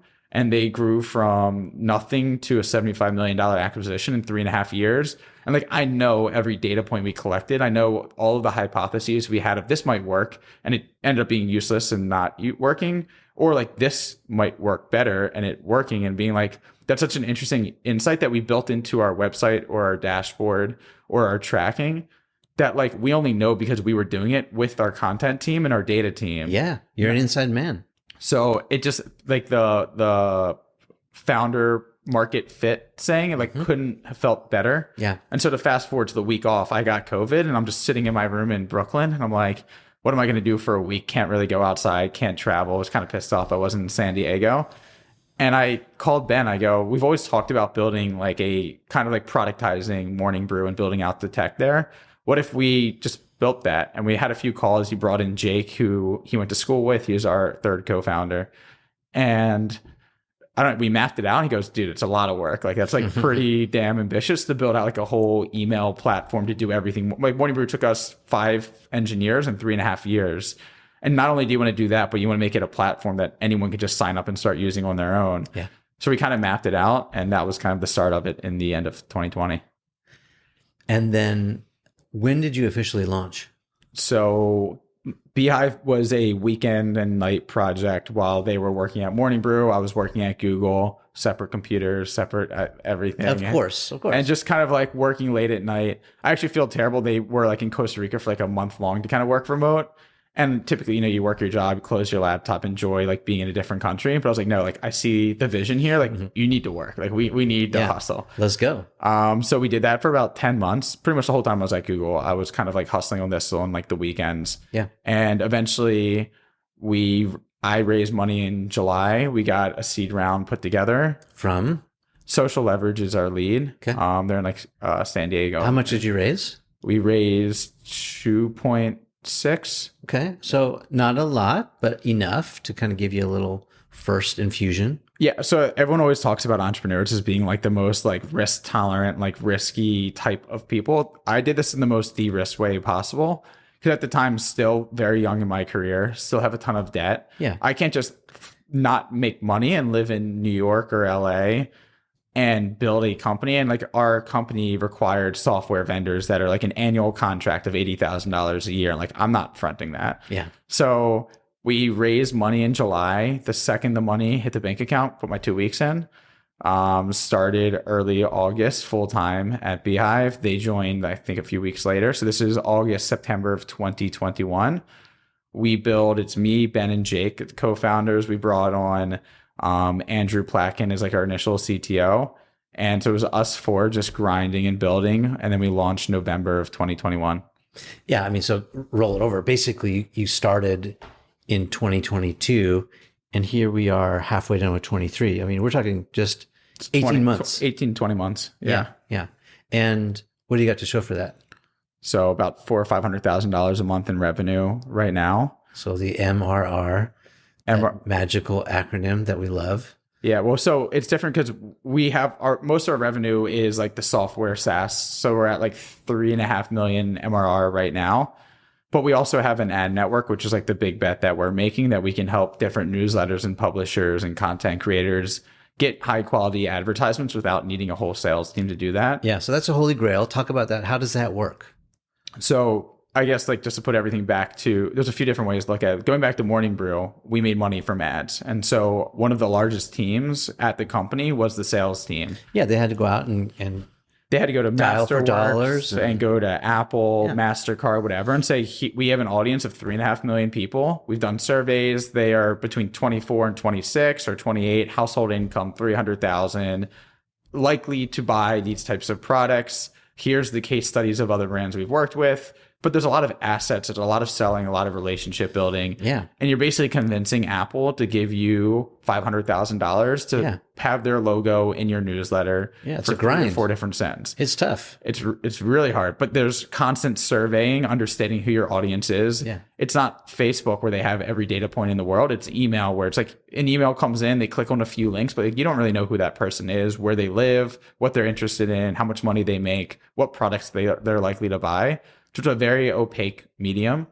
And their whole job is getting in front of brands that are willing to spend $60,000, $70,000 for a single email send to have their logo in the newsletter, in the hopes that there's an ROI that all of our readers were to click on it, buy their product, boost brand awareness. What's the ROAS that they're expecting? Is it like a 4X? Is it like a 10X? It's a good question. I actually don't know. Yeah. But it's tough. And it's also like and so flipping it onto the brand side, let's say I am Brooklinen and I know that women in their 30s are likely to buy our pillow product that we're rolling out. Mm-hmm. If you want to advertise, you go to Facebook, go to Instagram, go to Google, like those are standard. If you want to try email newsletters, because you know that's a successful channel, you have to then find newsletters who have that demographic of women in their 30s. So now your growth marketers, like, where does that exist? Like, I think the Skim might fit that. So like, let's reach out to the Skim. You go to the Skim, you go to their ad sales team, they book you for 2 months down the line, and you pay $50,000 to get in front of their list. So that's like a gamble. Like, you don't know if it's going to work. It's a big upfront payment. Where like, Facebook and Google, you can kind of turn the knob, turn it up and down. And so you're doing a bulk pay up front for a send with no guarantee of results. And let's say it goes amazing. Then you can book another one 2 months out. And you're like, let's find other newsletters like the Skim. Like, where does that exist? So now you're just doing research. You're reaching out to all these like weird newsletters that exist somewhere on the internet that you found off of a list. And you're like, hey, we want to advertise. And like, okay, our audience is this and household income's 100K. And you have no idea where they're getting those numbers from. You're just trusting. And you're like, our open rate's 35%. And I think like 2% click-through rate. And you're like, okay, I guess we'll give you $10,000 and see if this works. Let's roll the dice. But it's very opaque. It's very like trusting the publisher and newsletter. Like, there's no guarantee, and it's an upfront spend. And so it's kind of both sides. So the newsletter side, it's a grind to get these brands in front of you. Mm-hmm. On the marketing and brand side, it's really hard to find the newsletters that make sense and would resonate and convert. Yeah. Oh, and then the sure things, like, I'm sure everyone would love to advertise on Tim Ferriss's podcast, but guess what? It's like $100,000 a pop. And I'm sure it's worth every penny, but it's like not every advertiser can afford that kind of bankroll. It's like, You can see the big ones, but you can't find the little splinter. And people want that, like Tim Ferriss, for example, for two reasons. One is the size and reach. Like, it's a massive podcast. And two, like the influence. People hear what he recommends and they trust it and they convert a lot. Yeah. It's hard to get the size aspect, but there's so many other niche communities and creators where people and their audience do lean in and listen and trust their recommendations. Yeah. But it's harder to find those because they don't have the reach and the size. Yeah. And so what the value prop that we're trying to provide is, if you have a 20,000 person list because you're amazing about writing about sports, you grew to 20,000 people because you're an incredible sports writer, not because you know how to do brand advertising and sales and monetization strategies. So how do we allow you to keep writing about sports, because that's what you're amazing at, and allow us to help you monetize?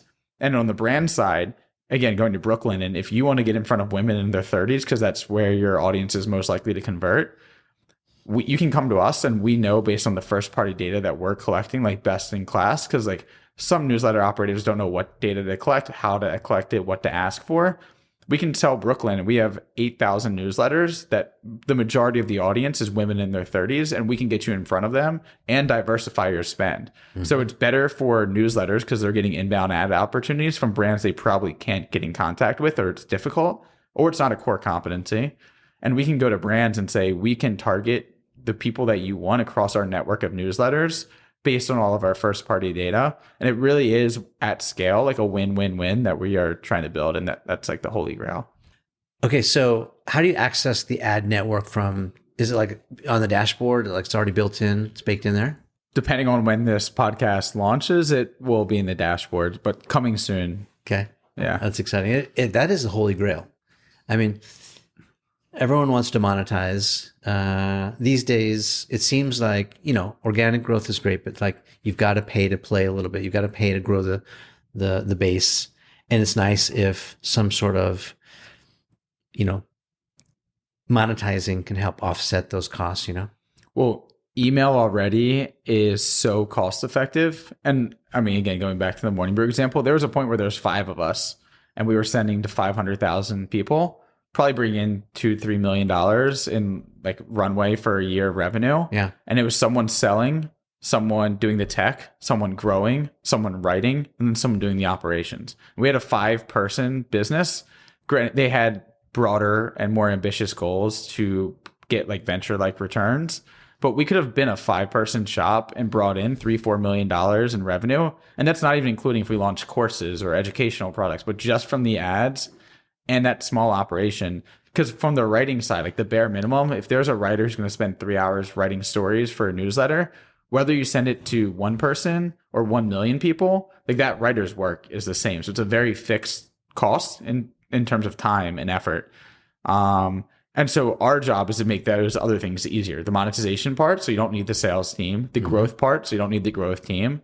The tech part, so you don't need the tech team. And so if you are amazing at writing at whatever you care about writing about, the fact that we should be able to abstract at a very high level the tech, the growth, the monetization, so you can focus on reaching your audience, like that is like the holy grail value prop of what we're doing to these newsletters.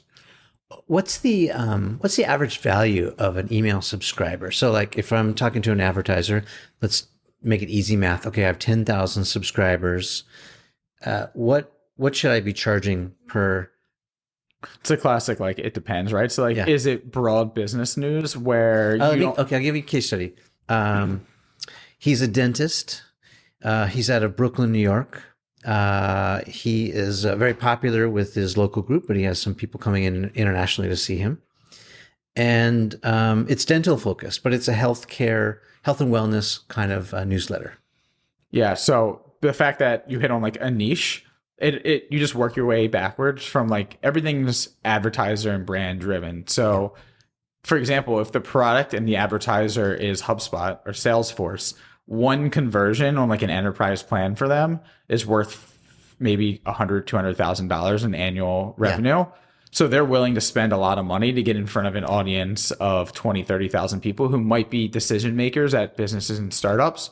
Because paying $50,000 up front to hit 50,000 people, hypothetically, one purchase and you have a positive ROI is incredibly impactful. So that's why the niche and audience matters a lot. So in that example, working backwards of like who are the potential advertisers in that scenario. Is it people and companies who sell high ticket expensive dental equipment to dentists to install in their office? Because if that's the case, let's use a B2C as an example. So maybe it's like other relatable health and wellness products. Let's say, have you seen that red light therapy? yeah, It's super cool. Like sometimes it's portable. So let's say it's like a little red light therapy portable thing, and maybe the retail cost on it is like $99, right? So here's the dental list. You've got the $99 product. What should the owner of the newsletter be charging that little product for that space? yeah. So like on the CPM basis, which is what newsletters like, so cost per mil, is I guess like the three primary advertising models or like cost methods are CPM, Yep. which is cost per 1,000 impressions. Yep. There's CPA, cost per acquisition, which is only paying when a conversion actually happens. And then CPC, which is a cost per click. And it's like a sliding scale of who's more incentive, like who benefits the most. Yeah. Give me an average. I won't hold you. I know Yeah. it depends, but like give us. I was more so just breaking down for the audience, like, because like it changes in like the cyclical nature of the ad market. So CPM is amazing for newsletters because we have 100,000 people. We charge a $10 CPM. Okay. So you're getting $1,000 every time you like to monetize and pay in our newsletter. You're paying us $1,000 upfront. That's what we did at Morning Brew. That's what a lot of newsletters do. Brands want CPA because they're only ever paying when someone converts and buys their product. Right. Totally de-risk. We'll pay you $100 every time someone purchases our like in that example. Maybe if the product's $100, they're like, we'll pay you $50 every time someone purchases this product. So they're de-risked. If they get... So it's performance-based, yeah. Performance-based. And then CPC is like the happy middle ground where it's like, we don't know what's going to convert on your website. Like you might have a terrible landing page. So we'll just pay you for how many people you drive to our landing page, which is CPC. What you're getting at is like the D2C performance, like direct response. They're much more analytical in seeing that return on ad spend. And so for a newsletter, a much bigger pain in the ass to be able to deliver because they have like a shorter span of like, we need to see results or we're moving on to another channel. Mm-hmm. That's why a lot of newsletter operators are going niche media and like why HubSpot bought The Hustle, right? Because all they need is one conversion and they are good for a foreseeable future in terms of like ROI. And so that's why the dental example is actually pretty interesting. If you have 10,000 people who are dental professionals who a lot own their own practice, and then you have high ticket equipment in the dental space, if you're getting in front of people and they trust this publication and one person decides like, hey, I'm going to actually renovate our entire office with your equipment. Buy a dental chair for $10,000. Yeah. So are you recommending, or how do you recommend the newsletter owner, writer, sender negotiate these deals? I mean, it does depend. Like, is it performance based? It depends on like who the advertiser are, who the advertiser is. If it's Mercedes-Benz and all I got to do is sell one Mercedes and that's like a $65,000, payday, then yeah, I understand that. But like for everyone else that is maybe going on the CPM model, is it like, 50 cents per subscriber, or is it like $1 or $2 per subscriber? You came out with that $10 CPM. The CPM would be what we've seen traditionally. That's like industry, $10 CPM is pretty normal. I'd say like 20 to 50 is like a pretty common range of a CPM, depending on how niche your target is. If you're like in the dentist example, you can probably get up to $100, $200 CPM. Right. Yeah. And I'd also say CPM varies on, is it your list size or just the people who are opening? Because a subscriber might not open. So a 10,000 person list with a 50% open rate. And we would always go back and forth at other companies at Morning Brew and elsewhere of, do you charge based on people who are opening or like the list size? Because technically if they don't open, like that's not an impression. And they don't even know that Mercedes is the advertiser in your newsletter. So it depends. Yeah. I guess ultimately the advertiser wants results. So it depends on what game you're playing, right? If you are trying to build long-lasting relationships with these advertisers, like you want to deliver as much return for the advertiser as possible. And then as the newsletter operator, you want to be able to sell the vision of why they should advertise. So like people always ask like, how big does my list need to be before I start monetizing? I toss out like 10K sounds like a good round number where it at least interests advertisers to say that's enough people that if we can get 5% conversion, 2% conversion, that would move the needle a bit for us. But it's all about selling the narrative of like why that audience is more valuable than advertising on another channel. Yeah. And the example is if you have a market or a newsletter that speaks to 10,000 decision makers at Series A, Series B startups, and you know that for a fact from like the surveying that you've done, and you know that you have a hold on and an influence over these people, like that's very valuable. And the alternative of going to Google or Facebook, like how do you target decision makers who run orgs, like product orgs at an A and B stage company on Facebook? And the answer is like you probably don't hit that audience too reliably. Yeah. So it's a conversation about exclusivity or access or, all these things. I understand. So then it just makes me curious, how are you going to do that with the ad network? So how do you establish the value? How do you work that out? How do you reconcile that within the SaaS program? So what you give up in working with the ad network is the narrative telling of like, this is exactly who our audience is. And if the odds are, just by nature of the network, like you will get a better rate if you're out in market negotiating yourself. What you're getting by working with us is the fact that you don't have to do that work. Yeah. You're writing your newsletter. And that is a lot of work. You're writing your newsletter to your 10,000 dental professionals about what's hot in the dental industry, what are different trends, what are different studies. And as you're writing, you see an inbound opportunity from Crest come in and they're paying you $40 CPM, and you can press one button, add it to your newsletter, and then we'll send you a wire for $3,000 a few weeks later. And you don't know anyone at Crest. Yeah. You didn't do any work. You didn't do the copywriting. You aren't reporting. You aren't doing any of the tracking. You just press the button, you added it. And our bet is the value we provide in being able to bring you advertisers that are relatable to your audience, that because we're only giving you we only gave you Crest because we know that your audience is dental focused. Because at the end of the day, our customer is Crest at this point too. Yeah. We need to make sure they see a positive ROI. So we're bringing advertisers to newsletters that make sense. And you just got paid for doing kind of nothing, which is really the value prop of what we're trying to provide. Yeah. And by the way, you can do a hybrid of that. You can go out and seek and try to find your own deals, and you can do the internal. And we don't do exclusivity. So if you have a relationship and like you are influential in the dental space and you know people at Crest and whatever other companies, you can do those deals. And it's not because you're on our platform, we don't allow you to do those ads. At the end of the day, we work backwards from we want all of the newsletters to make money and grow and succeed. Yeah. And we're building tools to help facilitate that.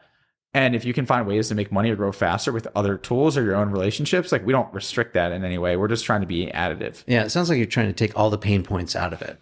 Like that's where you're attacking. We know the pain points. We've seen the pain points. I've sat next to teams that were dealing with pain points. Yeah. And we're just building tech to help facilitate those and make it easier so people can create content that they want to create. They can build a business around it. They can monetize. They can grow influence. And we do the annoying, boring stuff that they don't feel like doing, and they get all of the upside. What are some of the other surprising things you've discovered about growth from doing this that may not be intuitive? Growth for the newsletter, growth for the business? Either. Yeah, I think people are getting really creative with how they're distributing their content. And so chopping up their content, putting themselves behind like or in front of a green screen and doing it on shorts and TikTok and Reels. Like I think partnerships is another big thing. So finding content creators, influencers in your space. It's not really like there's like a silver bullet. It's just how much work are you willing to put into finding where your ideal audience lives and how do you get in front of them? So driving people to your newsletter via other social networks. Sure. Yeah. Like because at the end of the day, like you need distribution. And so if you're more popular on LinkedIn and you post your newsletter on LinkedIn every day, then that's just more impressions that hopefully funnel into your newsletter. There's like things that are repeated, like referral program. There's SEO, so constantly putting out good content that indexes on Google. Yeah. There's pop-up forms to collect visitors to convert to subscribers. Do pop-ups still work? I mean, they're annoying, but yeah, they work surprisingly. And like we have something that's even like more aggressive than pop-ups, which is like email gating your entire post. So if you were to have like a really interesting title, not maybe clickbait, but ideally not, and people click into it, but they actually can't read the content unless they put in their email. So it's like kind of like a pop-up, but pop-ups you can exit out of this. Like if you want the content, you have to subscribe. So that's effective. There's the recommendation network that we built where you can recommend other newsletters. They can recommend you. So every time you sign up for a newsletter, you can see the 5 newsletters that they're reading or recommending. That's really smart. So that's like a network effect type play that works really well. And then we launched a feature called Boost, which is that on steroids where you can just put paid spend behind it more or less. So you could say, I'm spending $5 per lead on Facebook or Instagram or whatever to grow my email list. I'm willing to pay $3 to anyone on Beehiiv to help drive me subscribers. So you set your CPA at $3. Every newsletter on Beehiiv can see that and say, I'm growing by 1,000 subscribers a week. If I push 2% or 5% to you and I'm getting $3 kicked back to me for every subscriber, then it's just network effects with people who are willing to pay. Yeah. So there's a lot of fun things like that building the platform and building these networks kind of help everyone grow quicker and more efficiently. And again, like we have the data on all of this. So like over time, we can get better at recommending newsletters. We can get better at what advertisers to show to different newsletters. We're collecting data on like the readers in terms of what they're clicking on. Maybe someone's only clicking on Yahoo Finance and CNBC and NBA. So we know that they are interested in finance and investing and sports and basketball. And so when we try to figure out an advertiser who makes sense, we can kind of group those together. So it's, I think, really exciting. That's why I think we're like in the early days of this. Okay, so that's amazing. You recently got another infusion of cash. You got like a $12 million. 12 and a half from Lightspeed. Yeah. Yeah, amazing. But you've done all this stuff. It just feels like you're just getting started. Yeah, I mean, working backwards from where we just left off of like the grand vision, like we're first inning of where I think this can go. And so the analogy that I always use is like MailChimp sold for 12 billion and they just send emails. And I think what we're building is so much more powerful and ambitious on top of just sending emails. There's network effects, there's growth, there's monetization, there's sending emails better and like a bunch of other data plays there. So I think we're so early, which is I can't think about the grand vision after like 8 p.m. because then I don't sleep. But we have a really talented team. We have a pretty well-defined roadmap of at least the next 12 to 24 months. And I get really excited about what we're in the process of building. So this series is called Behind the Brand. Let me let you weigh in on what is the definition of a brand. And then the second part is what is the Beehiiv brand? Great questions. To me, brand is, I mean, it can be so many things, right? It's the value that you provide your audience. It's reliability. So you go to Apple and whenever Apple releases a product, you kind of know what to expect. And so that's because of the brand. There's like a quality and expectation built into it. And there's the community behind it as well as like another aspect. And so when I think of the Beehiiv brand, I think what we've done well to date is cultivate a really engaged community. And working backwards from that, it's because we're very customer obsessed, user obsessed. I think like what I was describing earlier of everything that sucks about scaling a newsletter, from brand deals, advertising, reporting, data, growth, understanding where readers are coming from. Like our job is to identify everything that sucks about this process to our users and make it better and or remove it altogether. And we would own that. And thinking through that lens, it really is my day-to-day is finding pain points and then finding the solution to remove those pain points from our users. And I think it's shown to, whether it's on Twitter, LinkedIn, podcast, how obsessed we are with solving our users' problems. And when everything you do, from the customer support to the product releases to what we are productizing and prioritizing as a business, all goes back to helping them and making their lives better. That's like the messaging that we're trying to convey to the market. And I think people resonate a lot with that. And then it's just kind of like the subject matter expertise of, we leaned in early because we didn't have anything else. We built Morning Brew back in the day, and like we are kind of replicating that now, but in a new form. And so there's a lot of legitimacy and subject matter expertise built into, you could use any software vendor. Traditionally, a lot of the email vendors are a cost to you. Like you go and you pay them $500 a month to send to 40,000 people. We want to be a net revenue income for you, where rather than paying us, you might pay us $99 a month, but through boosts, through subscriptions, through ad network, you're actually making $4,000 or $5,000 from our software. And as long as we can be in the black for our users, it's value additive in their life. And that's what we're trying to nail as a brand. I mean, we were just sitting back, you know, chopping it up, reminiscing about the good old days and all that. You know, tracking my roots, where I came from and where I'm going.